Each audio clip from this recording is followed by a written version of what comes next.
आज की इस वीडियो में हम लोग सॉल्व करेंगे कि ये क्वेश्चन आता है, बहुत ही इंपॉर्टेंट क्वेश्चन है। Prove that 7√5 is irrational.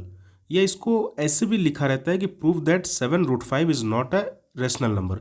दोनों का प्रूविंग लगभग सेम होता है। अब यहाँ पे याद रखिएगा, अगर आप इसका कॉन्सेप्ट समझ गए तो कई बार यहाँ पे वैल्यू को चेंज कर देता है, जैसे 2√7 या 7√2। तो उसका प्रूविंग भी लगभग सेम बनेगा, बस एक जगह पे थोड़ा सा चेंज होगा, जो मैं आपको अभी बता देता हूँ।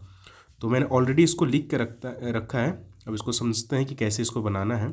सबसे पहले आपको क्या करना है, यहाँ पे लेट करना है प्रूफ में कि लेट अस अज्यूम दैट 7√5 जो है इसको रेशनल मान लेते हैं। प्रूफ इरेशनल करना है, लेकिन हम लोग इसको क्या कंसिडर कर लिए, रेशनल नंबर।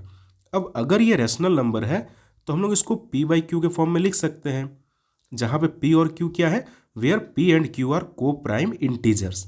को प्राइम का मतलब होता है कि ये दोनों कभी कटेगा नहीं, जैसे 2/7 इस टाइप का नंबर इंटीजर है and Q not equal to 0। हम लोग जानते हैं कि जो रेशनल नंबर होता है उसका डिनोमिनेटर मतलब नीचे जो है कभी भी 0 नहीं आता है, इसलिए यहाँ पे लिख दिए कि Q का वैल्यू जो है वो 0 नहीं आएगा। इसके बाद नेक्स्ट है कि अगर यहाँ पे कोई दूसरा क्वेश्चन आपको अगर दिया रहे, जैसे अभी मैंने एग्जाम्पल के लिए बताया था 2√7 या फिर 7√2, तो प्रूविंग का यहाँ पे एक ही तरीका है कि जो भी रूट में नंबर रहेगा उसको एक साइड रखो और इसके साथ जो भी नंबर जुड़ा हुआ रहेगा उसको उस साइड भेज दो, मतलब राइट साइड में। तो देखो यहाँ पे मैंने √5 को रखा है और 7 जो है उसको इधर भेज दिया। अब 7 यहाँ पे मल्टीप्लाई में है, उधर जाके क्या हो जाएगा, डिवाइड। बस यहीं तक आपको सॉल्व करना है। अब इसके बाद कुछ स्टेप है जो आपको याद रखना है, जैसे कि यहाँ पे देखो सिंस इस तरफ P है, Q है और 7 है, तो यहाँ पे जो भी चीज़ रहेगा वहाँ पे सबको क्या करना है, कॉमा कर करके लिख देना है।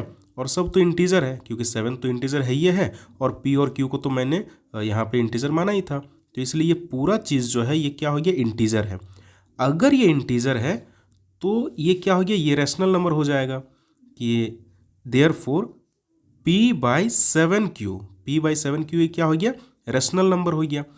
अगर इधर वाला रैशनल नंबर है तो ये तो इसके साथ इक्वल टू है, मतलब ये भी क्या होगा, रैशनल होगा। तो वही यहाँ पे अभी लिखे हैं कि सो √5 इज रैशनल, क्योंकि ये रैशनल है तो इसके साथ ये इक्वल है, तो ये भी क्या हो जाएगा, रैशनल हो जाएगा। अब यहीं पे गड़बड़ी आ गया। क्या हो गया कि हम लोग जानते हैं, क्या जानते हैं कि ये √5 जो है ये इरेशनल होता है, तो वही यहाँ पे लिखे हैं बट दिस, ये जो आया है but this contradicts the fact. Contradict मतलब कि अगेंस्ट में आ गया। But this contradicts the fact that √5 is irrational. जो √5 है वो तो इरेशनल होता है, उसके अगेंस्ट में ये वाला आ गया रेशनल। तो इसका मतलब ये कॉन्ट्राडिक्शन आया कैसे, तो ये कॉन्ट्राडिक्शन आने का पीछे जो रीज़न है, this contradiction has arisen because of our wrong assumption.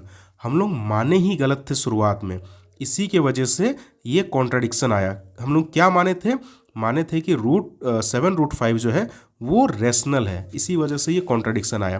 तो फिर सही क्या होगा, तो हम लोग अपना गलती मानते हैं। So we conclude that 7√5 is irrational number. बस यही इसका छोटा सा प्रूफ है। Thank you.